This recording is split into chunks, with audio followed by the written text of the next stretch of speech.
are you today, my friend? Hey everyone, I'm Sam Alex from Egypt. I create fun, engaging, and thought-provoking content across different fields and anything that sparks curiosity and makes you think. I also love connecting with people from different cultures and building friendships around the world because I believe sharing knowledge and experiences makes life more meaningful. I help people who want to learn Arabic and explore Arab culture, and I also share insights about tourism and investment opportunities in Egypt. If you'd like to reach out or connect, you can contact me on WhatsApp. The number's on the screen in front of you and in the video description. All right, let's get into today's topic. Have you ever stood in front of the Great Pyramid and felt small? Most people look at the pyramids and see greatness, civilization ahead of its time. Years. What if the pyramids are not monuments to human achievement, but monuments to human suffering? Think about it. Every massive stone, every towering wall, every perfectly aligned block. Somebody carried it. Somebody lifted it. Somebody bled for it. Somebody gave years of their life so that one ruler could leave his name carved into history. History remembers kings. History remembers pharaohs. History remembers the men who wore the crowns. But what about the thousands of forgotten hands that built their dreams? What about the workers whose names disappeared while the names of rulers survived for thousands of years?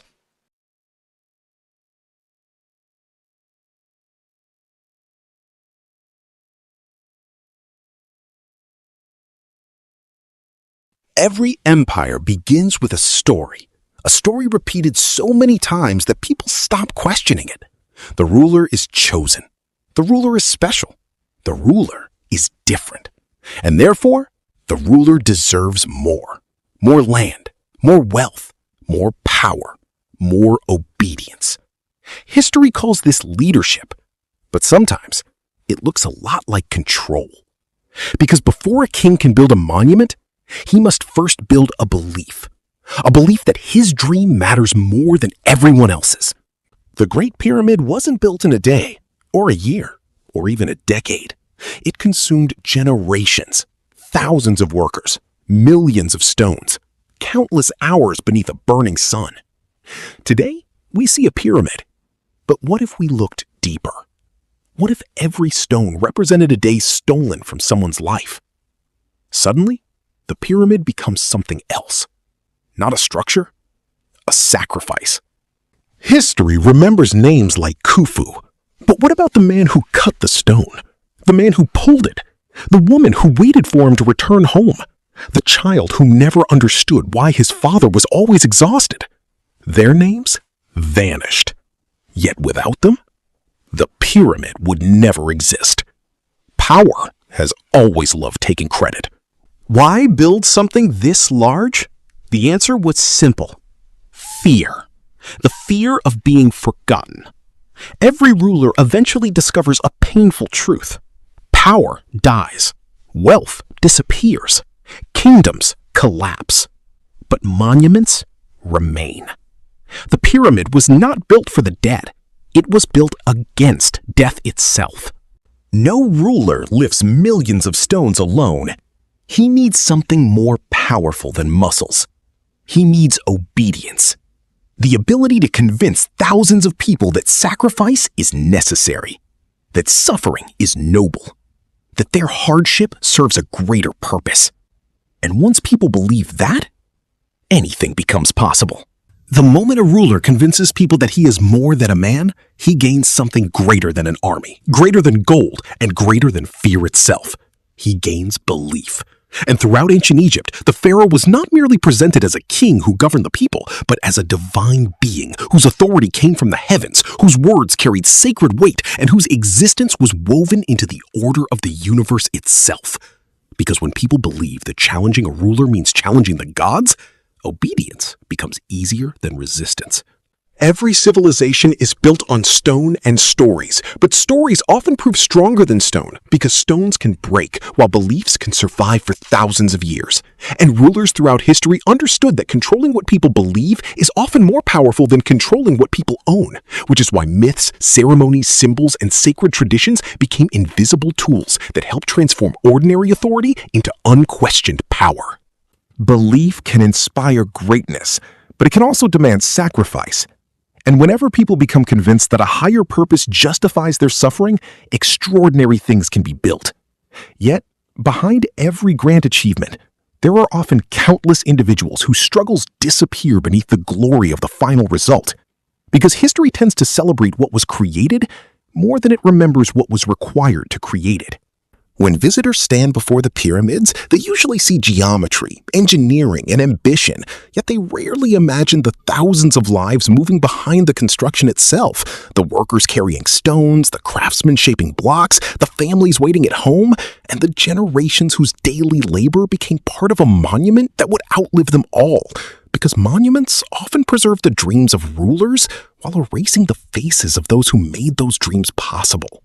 Great monuments are not built by strength alone, because physical labor can move stones, but only organization can move entire societies. And every massive project requires systems that coordinate people, direct resources, and maintain obedience over long periods of time, which means that behind every towering structure, there is often an equally powerful structure of authority guiding every decision and every sacrifice.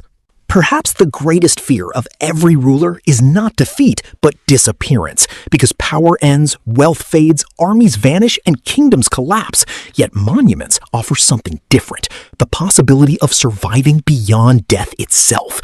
And for that reason, many leaders throughout history invested enormous resources into projects designed to ensure that future generations would remember their names long after their voices had fallen silent. To some people, the pyramid represents genius, achievement, and the triumph of human imagination, while to others it raises questions about labor, hierarchy, and the concentration of power. And perhaps its true significance lies in its ability to represent both at the same time, serving as a reminder that greatness and sacrifice are often intertwined in ways that history does not always reveal. History tends to remember the names carved into stone, while forgetting the countless individuals whose efforts never received recognition. And this pattern extends far beyond ancient Egypt, because civilizations are often remembered through their leaders, even though their achievements depended upon ordinary people whose names were never written down and whose stories were never fully told. The pharaoh may belong to ancient history, but the idea behind the pharaoh appears again and again throughout human civilization whenever power becomes concentrated in the hands of a few individuals whose ambitions shape the lives of millions. Because while crowns, palaces, and titles change over time, the desire for influence, recognition, and immortality remains remarkably constant. As we stand before the pyramids today, perhaps the most important question is not how they were built, but why they were built, and what they reveal about the relationship between power and people. Because hidden within every stone is a timeless question that echoes across every age of history. When humanity creates greatness, who receives the glory, and who pays the price? Every pharaoh believed the kingdom belonged to him. Yet after centuries, his treasures were scattered, his palace disappeared, his armies turned to dust, and even his tomb was opened by strangers, proving that power may control a lifetime, but it never truly owns time. Fear has always been the cheapest tool of power, because a frightened population often builds its own chains and guards its own prison. And the greatest rulers in history understood that controlling minds can be easier than controlling bodies.